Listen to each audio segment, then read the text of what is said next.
Daf Mem Vav Amid Beis, and the Gemara just said in the name of Rav Yaakov and Rav Zirika a list of rules of who the halach is like. Rabbi Yossi, the halach is like Rabbi Yossi over Rabbi Yehuda, and Rabbi Yehuda over Rabbi Meir, and Rabbi Yehuda over Rabbi Shimon. And we're not sure if Rabbi Yehuda or Meir or Rabbi Shimon who the halach is like. Remember, we saw earlier in the Masechta that Rabbi Meir, the Gemara says that the halacha is not like him because it was difficult for the Chachamim to comprehend his reasoning and the depth of his logic. And Rabbi Yossi Mimuko Ima, Rabbi Yossi, his reasons for his halachas, for the way he rules, were very clear, and they were with him, meaning that he was able to articulate. However, all of these rules, the Gemara is now going to challenge. Amar Misharshi said, "Lesna lahani klali." These rules, they don't exist. That's not true. And the Gemara is going to conclude that that's not necessarily as strong as he just said it. How did Ramasharshi know that we don't follow these rules, that this is not true, that as a rule, the halach is like Rabbi Yossi over Rabbi Yehuda, and the halach is like Rabbi Yehuda over Rabbi Meir or over Rabbi Shimon? Elaim, are you going to say it's from here, where we have a machlekes Rabbi Yehuda and Rabbi Shimon, and we rule like Rabbi Yehuda? The Tanan we rule like Rabbi Shimon. Mehad Tanan, when we learned Rabbi Shimon Omer. We saw earlier in the case of three people that are sitting outside of the Techum. Each one only has 4 amos, and they overlap in the center with the center fellow, but not with each other. That the 2 people on the outside cannot pass to each other, but they can each pass to the center fellow, and the center fellow can pass to the 2 outer ones, and that's similar to 3 courtyards. Each one made an eruv with the center one, and the center made an eruv joint meal with the outer ones. But the outer ones did not make a eruv combine as one with the ones with the other outer one, and therefore, Shimon, we said, what is this compared to the 3 people sitting outside of Tchum is similar to the 3 courtyards that are open to the public domain. Psuchas l'rshus harabim irvu shtayim hachitzonis, of the 2 outer ones made an eruv imam tzayis with the middle one. Himu teres imayim, the middle one can carry into either of the outer ones. Behemu teres iman, either of the outer ones can carry into the center one. However,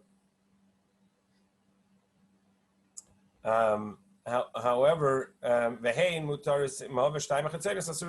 the 2 outer ones cannot carry from one end to the other end. And there, Rab said the halach is like Rabbi Shimon. So we see that the halach is not always like Rabbi Yehuda over Rabbi Shimon, because over there, Imam Palagale, Rabbi Yehuda is the one that disagrees, and yet we say the halach is like Rabbi Shimon, and you just told us as a rule the halach is like Rabbi Shimon, like Rabbi Yehuda over Rabbi Shimon. Bahamas, Rabbi Yehuda, Rabbi Shimon, halach like Rabbi Yehuda. So it must be that this rule that we just said is not correct. The Gemara says, "Amai kushya." I said, what kind of question is that?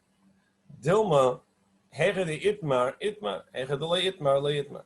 Where we have a teaching and says that the halach is like Rabbi Shimon, so then the halach is like Rabbi Shimon. But as a default, as the rule, the halacha is going to be like Rabbi Yehuda, and that's what the rule means. The halacha is like Rabbi Yehuda, unless there's a specific tradition that the halacha in this particular case is Rabbi Yehuda. Is Rabbi Shimon. But in general, the halacha is like Rabbi Yehuda over Rabbi Shimon. And then there's no problem. That actually makes sense. That's why Rav needed to tell us the halacha is like Rabbi Shimon, because without that, I would have defaulted to the halachas like Rabbi Yehuda. Elamiha. So rather, it's from this. The Tanan, Irshe Yacham and Asa Sharabim. We have a city of minorities, of individuals, that became a city of a mass, a majority, so of lots of people. So the Gemara later Rashi explains his opinion of what it means to be a city of a yachid, of individuals versus a large city. Rashi defines it as a city that has less than 600,000 people using its public domain. So therefore, the public domain not servicing 600,000 people is going to be a Torah level private domain. And so the entirety of the city is really only private domains and Carmelist rabbinic public domains, but there is no Torah level public domain, and as such accounts as a city of Yachid. Really, it's a private domain city, so you can enclose the entire city. And now there was a boom, and lots of people moving in, and there's actually more than 600,000 people.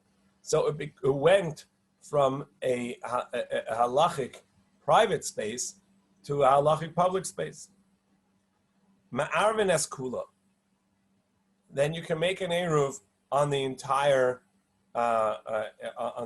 space. Now,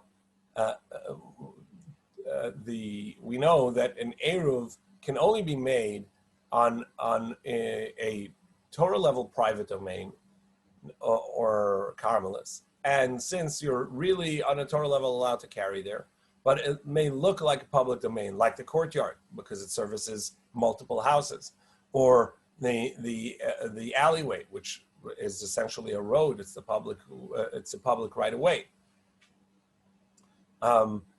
Therefore, it needs a joint meal and a boundary demarcation. That's true for a Ir Shel Yachid, for a private domain, for a private city. However, a public city, meaning that there are more than 600,000 people there in Rashi's interpretation of this, the requirement is going to be that you cannot make an eruv around the entire city.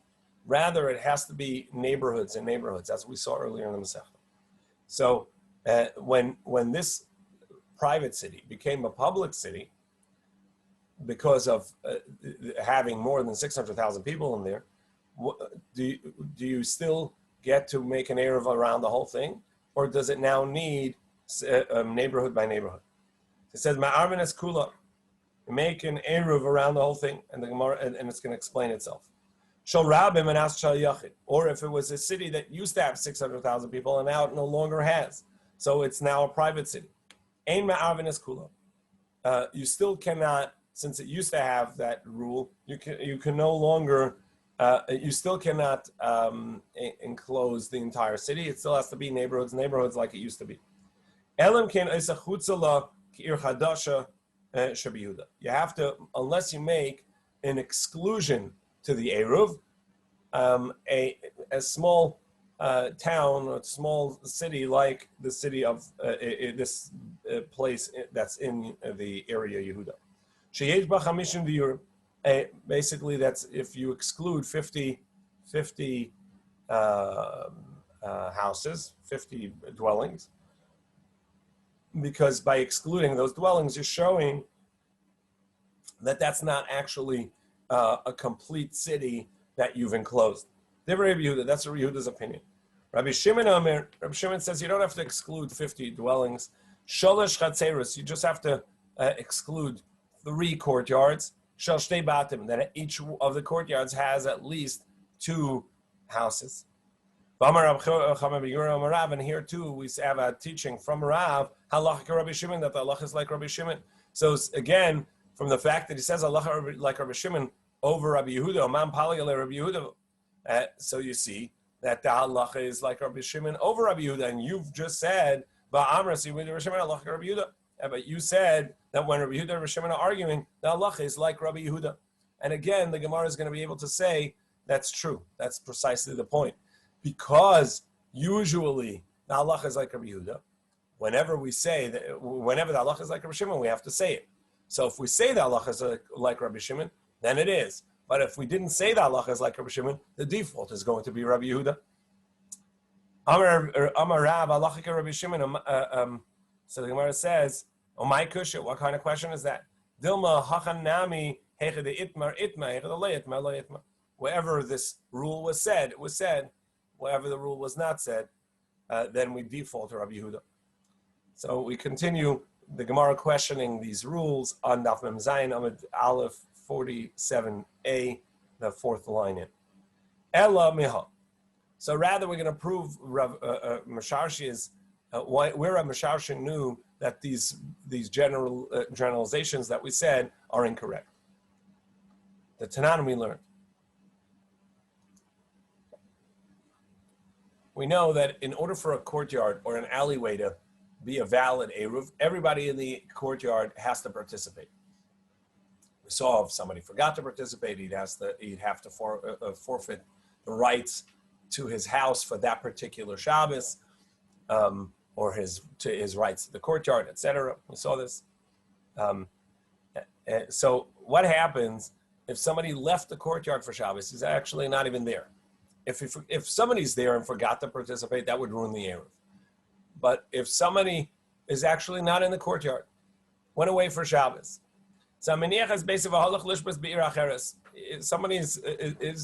in a different town, a different city for Shabbos, Echad Nachri, Echad Yisrael, regardless of whether it's a Jew or a non-Jew in the courtyard that went away for Shabbos, it'll forbid for the rest of the courtyard people to carry because not everybody participated in the meal. And there's a dwelling, even though there are no inhabitants right now to that dwelling, but there is a dwelling that that didn't participate in the Eruv, invalidates the Eruv.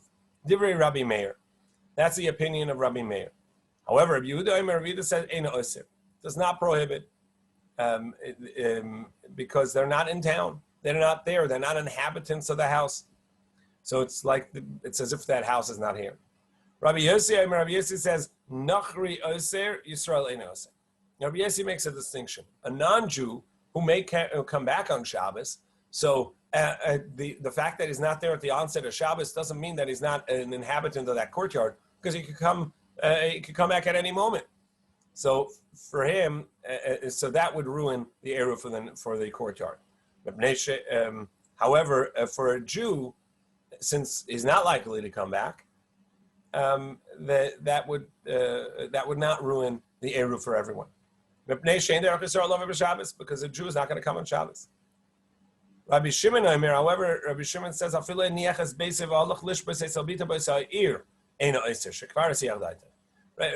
Shimon says, even if he's in the same village, the same town, where he could come back on Shabbos, since his intent is not to, he's already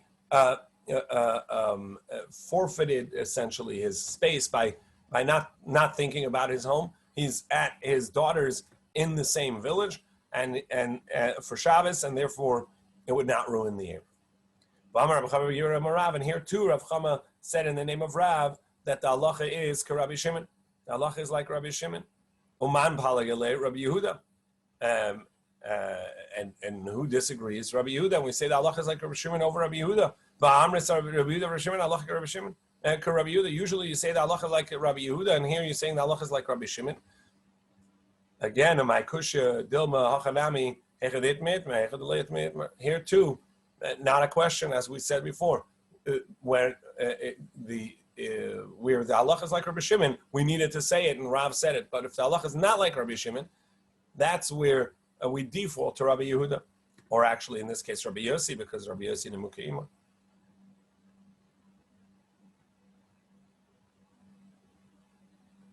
Elamiha.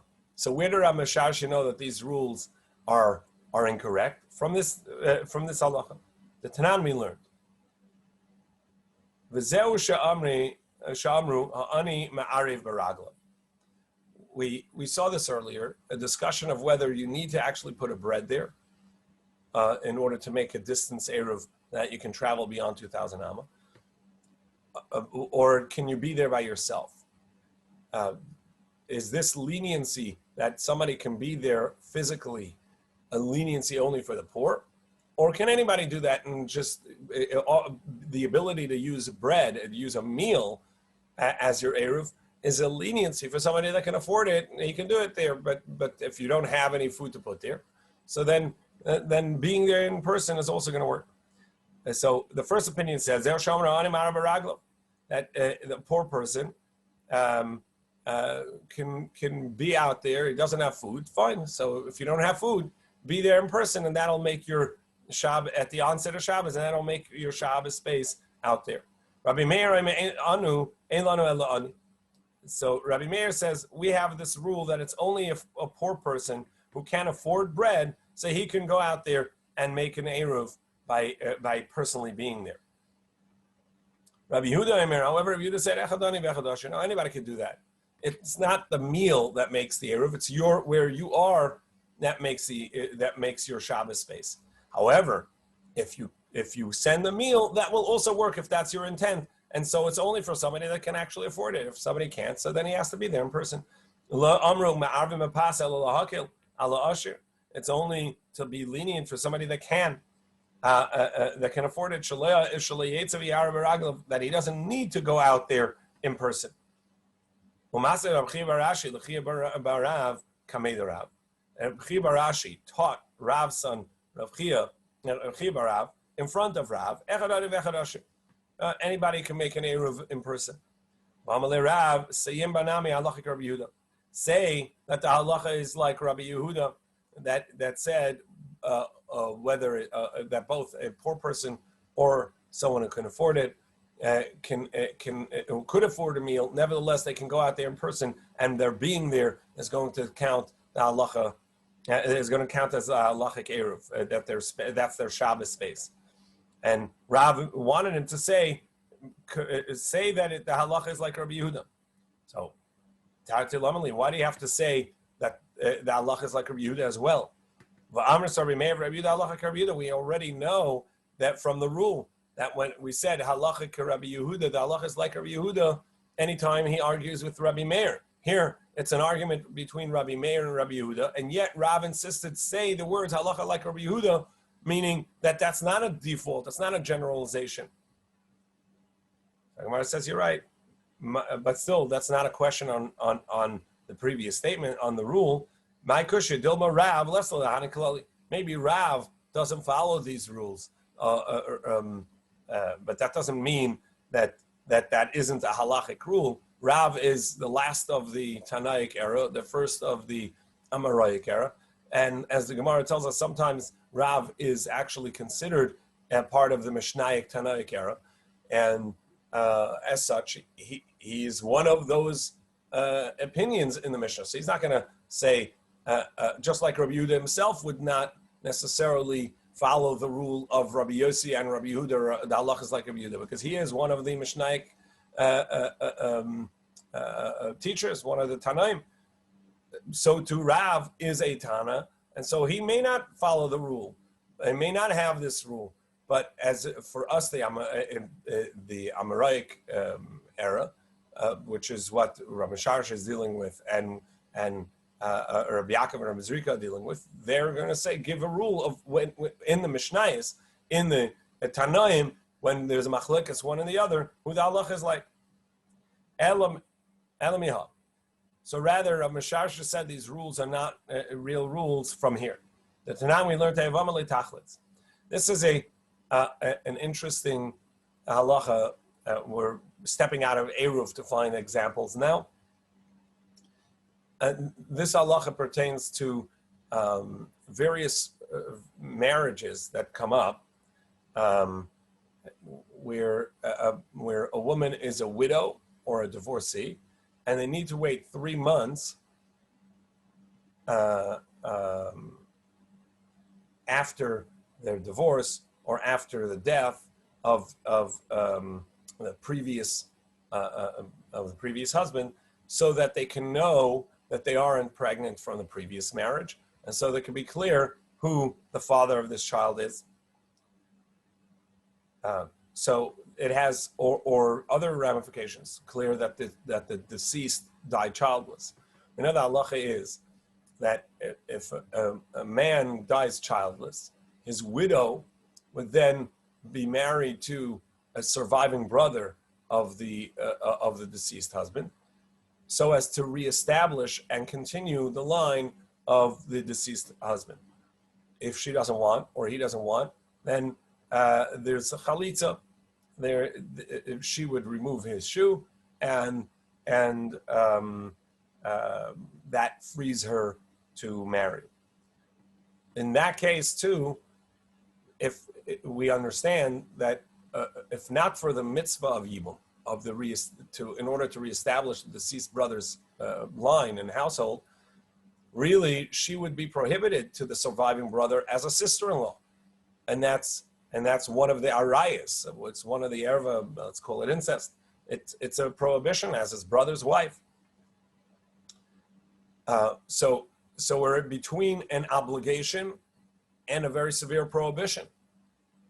In order to establish that he really died childless, we have to wait 3 months to know that she isn't pregnant from the deceased brother. And therefore, Tanan, we learned in the Mishnah, Hayavama, a woman who's a widow from a childless husband and therefore is waiting to do yibum, lo tachlis v'lo tisyabim, should not go ahead with any of the yibum halachas, not to chalitza, not to yibum, until 3 months have passed. At which point she would know whether or not she's still pregnant. She's already pregnant from the previous husband. And this is also true for other women who have lost their husbands or been divorced. That in order to establish who the father is, they wait 3 months before they marry. Lo yinasu v'lo yisarsu, should not be married, but not even betrothed, until they are 3 months from the previous one. And not only that, whether they consummated the previous marriage or they were only betrothed in the previous marriage, or maybe even if they went to the chuppah but they never got to consummate it. Whether it's a divorcee or a widow or divorcee. Whether they were previously betrothed or previously married to the previous husband. So the first opinion says no difference. Doesn't matter whether it was possible to have become pregnant or not possible to have become pregnant. Regardless, once they were married and then that marriage was dissolved either by divorce or the death of the husband, the widow or divorcee cannot marry for 3 months, general rule. On account of, because we need to be able to tell who the father is, in some cases where she may be pregnant, no one may marry, and not even betrothal can be done in those 3 months. That's the first opinion, and it's unattributed. As a general rule, we say, Stam Mishnah Rabbi Meir. That's the opinion of Rabbi Meir. We'll see. Rabbi Yehuda Eimer, however, Rabbi Yehuda disagrees, and he says it depends. Nesuas, Yisarsu. If they were previously married, so then they can at least betroth, because betrothal means they're not going to consummate that. It's just a betrothal. They're not going to get to actual marriage. However, Arusas, if they were only betrothed beforehand, meaning they never consummated, so she couldn't be pregnant anyhow, Yunasu. So then they're actually allowed to marry within the 3 months. Chutz mi Arusa Shab Yehuda. Besides for betrothed women in Yehuda, because there they were lax, and even betrothed women would be together. Because her heart is literally thick with him, meaning they're very comfortable with each other, and they may have actually. She may be pregnant. Rabbi Yossi says, Kol hanashim yisarsu. Rabbi Yossi says, no, it doesn't make a difference whether you were married beforehand or not, whether you could have consummated it before or not, whether you could be pregnant or not. You can betroth, but you cannot go to the chuppah. You cannot complete the marriage. Betrothal, yes. Erusin, yes. Nesuin, not. Yisarsu. Chutz min almana mipnei evil. However, a widow, because of avelus, can't go to the chuppah, can't even betroth in the first month. Fine, so we have a 3-way machlokas here. The first opinion, unattributed, which generally we say is Rabbi Meir. The second opinion, which was Rabbi Yehuda, and Rabbi Yossi. Bamrinan, and we say that Rabbi Lazar loy ala bei medrash. Rabbi Lazar didn't end up coming to the beis medrash on a given day. Ashkechel Ravasi davakayim. If a met Ravasi, Amalei mai Amar b'vei madrashi, said, hey, you were in the academy today. What was taught? Amar lei hacham Rabbi Yochanan, and they said this is what Rabbi Yochanan said, halacha ka Rabbi Yossi. Halacha is like Rabbi Yossi over Rabbi Yehuda over Rabbi Meir. Meaning that the first opinion that disagreed was an individual opinion, because the halacha is like Rabbi Yossi over this individual, and halacha, and who is that individual? That was Rabbi Meir. Yes, indeed, it was an individual. Vatani, as we learned, as we learn, and a Brisa teaches the first opinion of where she could not be pregnant anyhow, and nevertheless may not marry. Where it gives multiple examples where she could not be married, it could not be pregnant. She was homesick. She was always at her parents' house. She wasn't even with her husband in the house. Or they were in a fight, and so she went home. Right? They were separated. Or he was elderly, not likely to father a child. Or just weak. Or she was ill and weak and would not have become pregnant. Or maybe not even had relations. Akara, she's a known barren woman. She's been married multiple times and not become pregnant. Zakena, elderly, and she's not likely to have become pregnant. Katana, she's a minor, not likely to have become pregnant. Islandess, she doesn't have a body that has matured, not likely to become pregnant. Any woman that's not likely to become pregnant, not able to become pregnant. Or the husband was in prison, not likely to become pregnant. Or she had a miscarriage after her husband's death. So a week after the death, she has a miscarriage. 2 months later, she's not likely to be pregnant from the previous husband. Yet Rabbi Meir says about all of these, they have to wait 3 months before they marry. General rule, no distinctions, no differences made. Rabbi Yossi matir liaris v'linaseh miyad. However, Rabbi Yossi says, in all these cases, she can become betrothed and even married right away because we know for sure she's not pregnant. Lamali, Rabbi Yossi. So why did the Rabbi Yochanan need to say in the academy? By the way, the halacha is like Rabbi Yossi. We already know Rabbi Yossi or Rabbi Meir. The halacha is like Rabbi Yossi. Again, Omai Kushya, maybe it's that's not a good question, because the reasoning was because we have a statement in the name of Rav Nachman that Rav Nachman said in the name of Shmuel, the Amar halachika Rabbi Meir b'gzeirosav, that as a general rule, whenever there's an enactment, a gzeira, offense built by Rabbi Meir, then the halach is like that. So over here, this is a gzeira of Rabbi Meir. This is a fence to make sure we know who the father is, or to make sure in the first case by Yevama that she isn't actually pregnant with the deceased husband's child, at which point she doesn't need Yibum. And therefore, Rabbi Meir making a fence and says, in order not to get confused, every woman, regardless of whether it's possible or not that she's pregnant, cannot get married for 3 months. So maybe the halacha is like Rabbi Meir. Therefore, we needed the statement of Rabbi Yossi to say, of Rabbi Yochanan to say, the halacha is like Rabbi Yossi, not like Shmuel.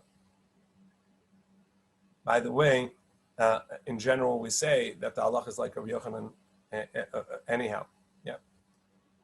So the halacha is Rabbi Yochanan says the halacha is like Rabbi Yehuda. Elamiha. So back to the question, Rabbi Masharshe said this rule is incorrect. Question is, where do we see that the rule is incorrect? We've had actually many times now that either the halacha is actually like the other opinion, or we needed a statement to say the halacha is like the rule says. The halacha is like Rabbi Yossi, or the halacha is like Rabbi Yehuda over Rabbi Meir and Rabbi Shimon. But for each one, the Gemara had an explanation. So rather, it's from here. The Tani we learned. Can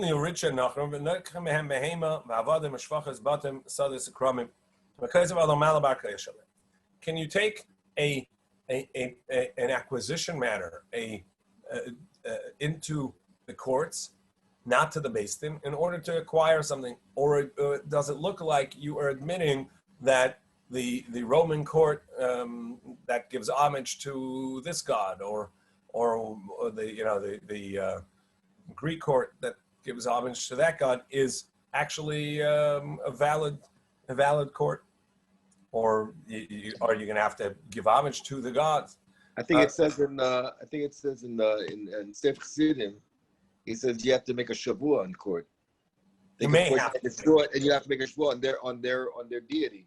You may have to take an oath, even if you don't have to mention the deity. It may actually be that it counts as if it's seen as you're doing so, right? But Rashi over here says it's not on account of that. You may actually it's the idolatry per se, but even the very fact that you're saying that you're going to their courts indicates that you give homage to it. In any case, so the question is, you're making acquisitions of all sorts of things, going to a non-Jewish marketplace, and you're going to purchase, whether it's slaves or animals, houses, fields, vineyards, and you're writing documents. In any case, it's permissible because you're whatever you're acquiring, you're saving. You're saving from idolatry. You're saving from mistreatment, and so it's you're saving them by bringing them into your possession. And a kohen would generally, we say, would not go outside of Eretz Yisrael on account of the Chachamim enacted a tumah on Eretz Amamin, on land outside of Eretz Yisrael. Nevertheless, the kohen could go for this reason. Ladun, so you could go out to adjudicate a case in their courts, and to challenge a court ruling. And just as you're allowed to go out into Chutz La'aretz, which is a rabbinic tumah, so too the kohen is allowed into a graveyard. The Gemara says, what are you talking about? You think you can go into a graveyard for a monetary matter? Tumah da'oraisa. That's a Torah level tumah that's prohibited on a Torah level to a kohen. Elo beisa pras d'rabbanan. What it means is into a field that a grave had been lost and the field had been plowed, as we saw earlier, that the kohen has to make sure there's no remains that they are stepping on and then or coming into contact and then becoming tummy.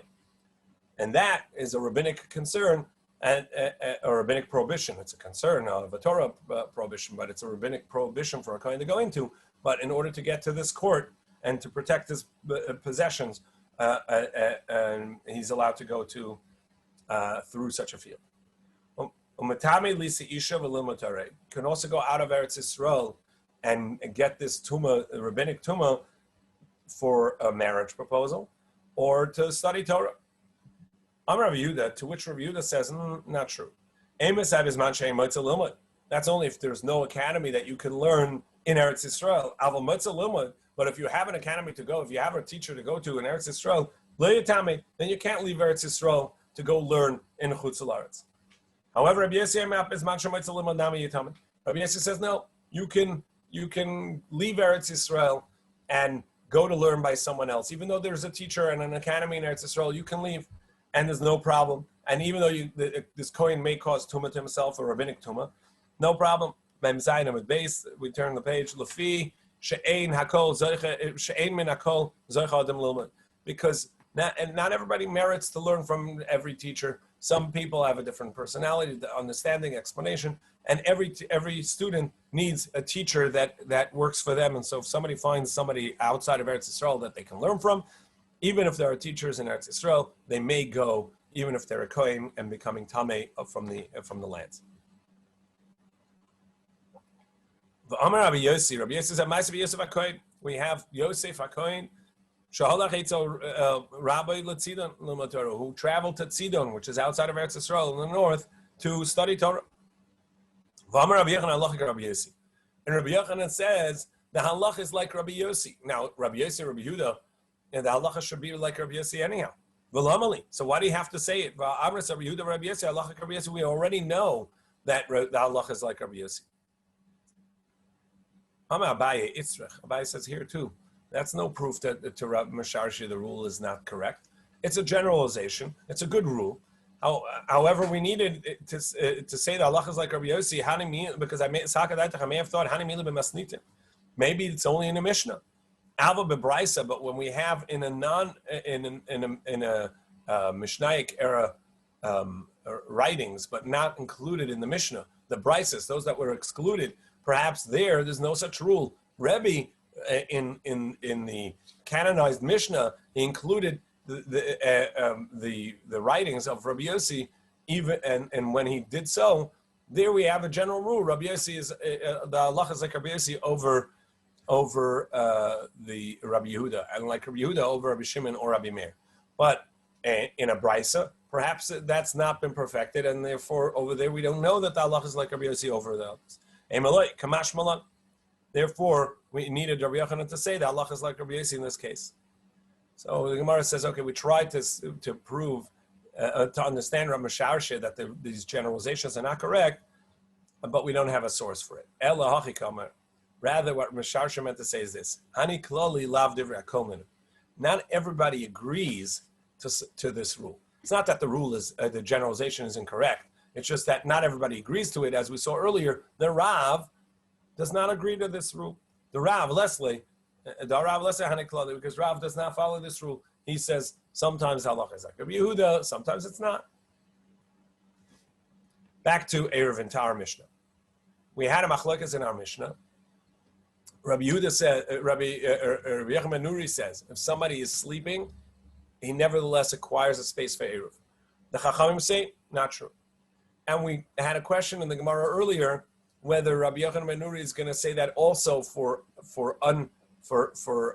ownerless objects, that it acquires its space and it only has 2,000 amma around it, or ownerless objects don't acquire their Shabbos space, and therefore whoever finds it can then keep it within their own halachic space. And that could mean that they get an extra 2,000 amma. So if this object happens to be at the end of my 2,000 amma, then I can take it back to my center point and even to the other direction, 2,000 amma. So I can take it 4,000 amma away from where the item was at the onset of Shabbos, away from there to 4,000 amma if it doesn't acquire its place. But if it does acquire its space, I cannot take it beyond 2,000 amma. The question is, forget about ownerless objects. What about if it actually has an owner, but the owner doesn't do Shabbos, the owner is a non-Jew? Amar Rav Yehuda Mashmul, Rav Yehuda said in the name of Shmuel, Cheftzei Nachri, a non-Jew's items, Ein Kona Shvisa, it does not acquire its space. Now, Laman, according to whom did he say this? Is it according to Rabbanan who say that even ownerless objects don't acquire its space? Pshita, of course, if somebody owns it and they're not doing Shabbos, it does not acquire its space for Shabbos. Hashta Cheftzei Hefker, the less the Bailim, ownerless object that have no owner, so they should define itself. Nevertheless, in Kana Shvisa, they don't acquire its space. Cheftzei Nachri, the less of Bailim, non-Jewish owned objects, which do have an owner. Do I have to tell you that it doesn't have a Shabbos acquisition, doesn't have a space for Shabbos? So must be this is the opinion of Rabbi Yochanan Menuri, who said a sleeping person does acquire their space, and therefore we said an ownerless object could acquire its space, and now he's saying also that an object owned by a non-Jew, which is owned, since the non-Jew doesn't do Shabbos, it does not acquire its space. Kamash Malon, that Rabbi Yochanan Menuri only said it about non-ownerless objects, that therefore they define their own space for Shabbos. But a non-Jewish owned item, the Islu Bailim, it does have an owner, and therefore it does not acquire its space for Shabbos. So we ask a question from a brisa of Rabbi Shimon Elazar says, Hashoel klimin anachri. You borrow a vessel from a neighbor, a non-Jewish neighbor on Shabbos or Yantiv, or you lent your own vessel before Shabbos, before Yantiv, to your neighbor, and now he brings it back to you on Yantiv, and he brings it back on Yantiv, Vakalim, or any vessels, or any store boxes. If they were all within the same tchum, within the same town on Shabbos, then you have 2,000 amma in every direction in order to carry it, because it was in the same place as me. And so I borrowed it from a non-Jew, or the non-Jew paid it back to me, or my store box. All these, they're in the same Eruv space as I have for Shabbos, so therefore I can carry it and take it within my space, 2,000 am.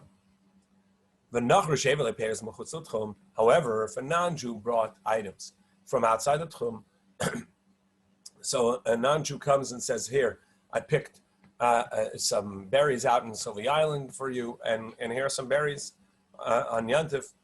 You can't move them from where they are. Wherever they are, they have to remain, because they only have 4 amos, because they came from outside of the Tchum on Yantif. So you see, even though it wasn't my item, it was the non-Jews at the onset of Yantif, and nevertheless, I can't move it. Now, if we say that the previous statement that a non-Jewish item does not acquire Shabbos is the Chachamim. However, Rabbi Yochanan says that a non-Jew's item do acquire Shabbos. So therefore it makes sense. This is Rabbi Yochanan Nuri, and he says that just like ownerless objects, so too a non-Jew's objects do acquire their own Shabbos space. Haman and Rabbi Yochanan Nuri said this brisa can be Rabbi Yochanan ben Nuri.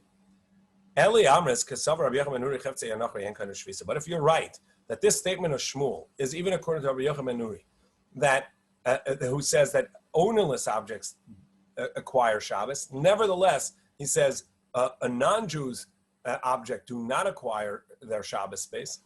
So then the non-Jew bringing something in for me on Shabbos or on Yantif, why can't I move it? It never had a Shabbos space. So when it comes into my domain for Shabbos, it's when it gets a Shabbos space, and that's my space. Hamani. And therefore, the previous brisa says that I can't move it. Whose opinion is it? Not Rabbi Yochanan ben Nuri, for sure not the Chachamim. So whose opinion is it? Lo Rabbi Yochanan ben Nuri, lo Rabbanan. So Gemara says you're right. You're right.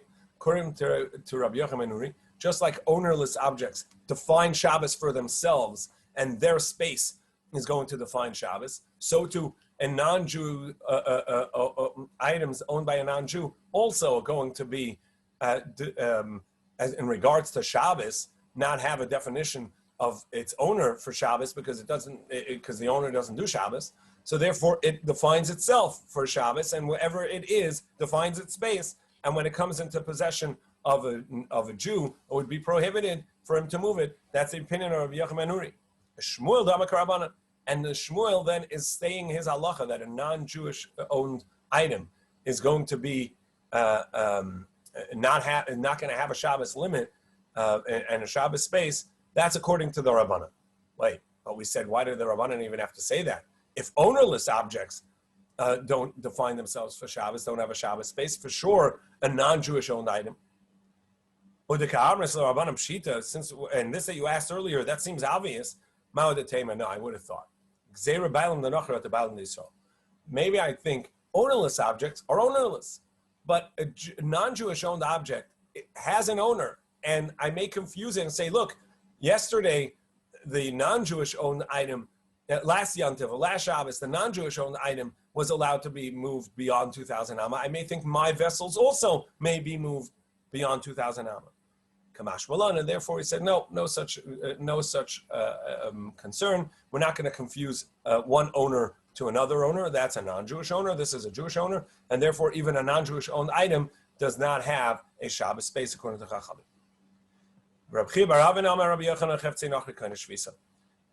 And as a ruling, Rabbi Tzvi Fischer said in the name of Rabbi Yochanan that a item owned by a non-Jew, Kohen Shvisa, does acquire a Shabbos space, not like Shmuel who said that non-Jewish owned items don't have a Shabbos space. Rabbi Yochanan says they do.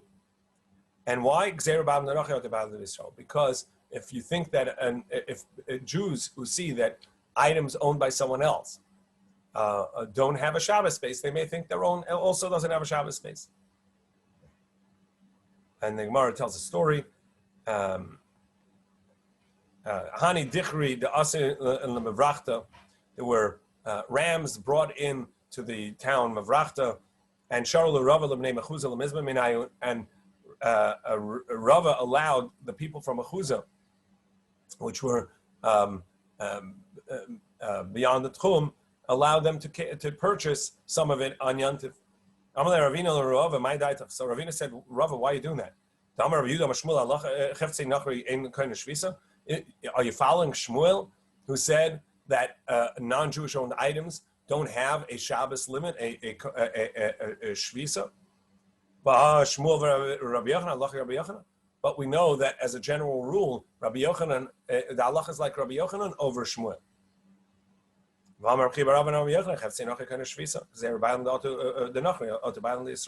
already said the halacha is like Rabbi Yochanan says. The halacha is that even non-Jewish owned items do have a Shabbos space on account of that you may be confused with a Jewish owned item.